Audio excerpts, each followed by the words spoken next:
ഉൽപ്പത്തി അധ്യായം 5. ആദാമിൻ്റെ വംശപാരമ്പര്യമാവിത്. ദൈവം മനുഷ്യനെ സൃഷ്ടിച്ചപ്പോൾ ദൈവത്തിൻ്റെ സാദൃശ്യത്തിൽ അവനെ ഉണ്ടാക്കി. ആണും പെണ്ണുമായി അവരെ സൃഷ്ടിച്ചു. സൃഷ്ടിച്ച നാളിൽ അവരെ അനുഗ്രഹിക്കുകയും അവർക്ക് ആദാമെന്ന് പേരിടുകയും ചെയ്തു. ആദാമിന് 130 വയസ്സായപ്പോൾ അവൻ തൻ്റെ സാദൃശ്യത്തിൽ തൻ്റെ സ്വരൂപപ്രകാരം ഒരു മകനെ ജനിപ്പിച്ചു. അവന് ശേത്ത് എന്ന് പേരിട്ടു. ശേത്തിനെ ജനിപ്പിച്ച ശേഷം ആദാം 800 സംവത്സരം ജീവിച്ചിരുന്ന് പുത്രന്മാരെയും പുത്രിമാരെയും ജനിപ്പിച്ചു. ആദാമിൻ്റെ ആയുഷ്കാലം ആകെ 930 സംവത്സരമായിരുന്നു. പിന്നെ അവൻ മരിച്ചു. ശേത്തിന് 105 വയസ്സായപ്പോൾ അവൻ എനോഷിനെ ജനിപ്പിച്ചു. എനോഷിനെ ജനിപ്പിച്ച ശേഷം ഷേത്ത് 807 സംവത്സരം ജീവിച്ചിരുന്ന് പുത്രന്മാരെയും പുത്രിമാരെയും ജനിപ്പിച്ചു.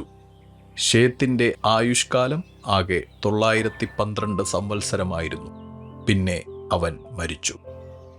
എനോഷിന് 90 വയസ്സായപ്പോൾ അവൻ കേനാനെ ജനിപ്പിച്ചു. കേനാനെ ജനിപ്പിച്ച ശേഷം ഏനോഷ് 815 സംവത്സരം ജീവിച്ചിരുന്ന പുത്രന്മാരെയും പുത്രിമാരെയും ജനിപ്പിച്ചു. എനോഷിൻ്റെ ആയുഷ്കാലം ആകെ 905 സംവത്സരമായിരുന്നു. പിന്നെ അവൻ മരിച്ചു. കേനാന് 70 വയസ്സായപ്പോൾ അവൻ മഹലലേലിനെ ജനിപ്പിച്ചു.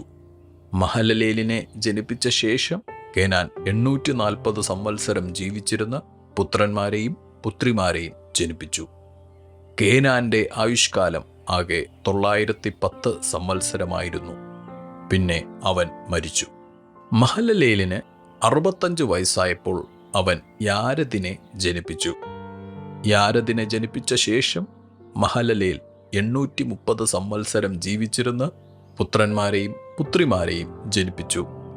മഹലലേലിൻ്റെ ആയുഷ്കാലം ആകെ 895 സംവത്സരമായിരുന്നു.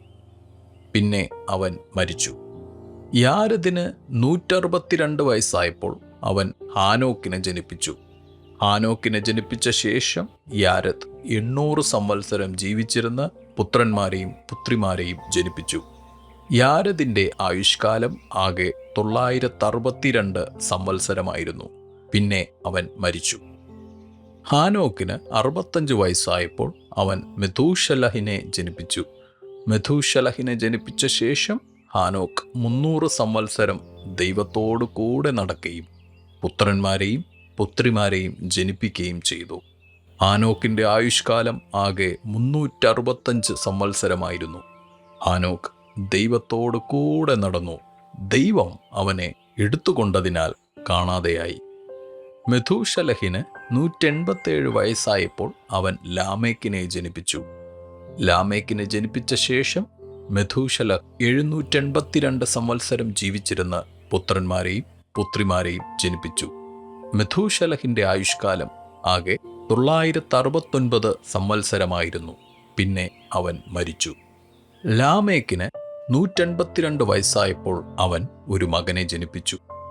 യഹോവ ശപിച്ച ഭൂമിയിൽ നമ്മുടെ പ്രവൃത്തിയിലും നമ്മുടെ കൈകളുടെ പ്രയത്നത്തിലും ഇവൻ നമ്മെ ആശ്വസിപ്പിക്കുമെന്ന് പറഞ്ഞ് അവന് നോഹ എന്ന് പേരിട്ടു.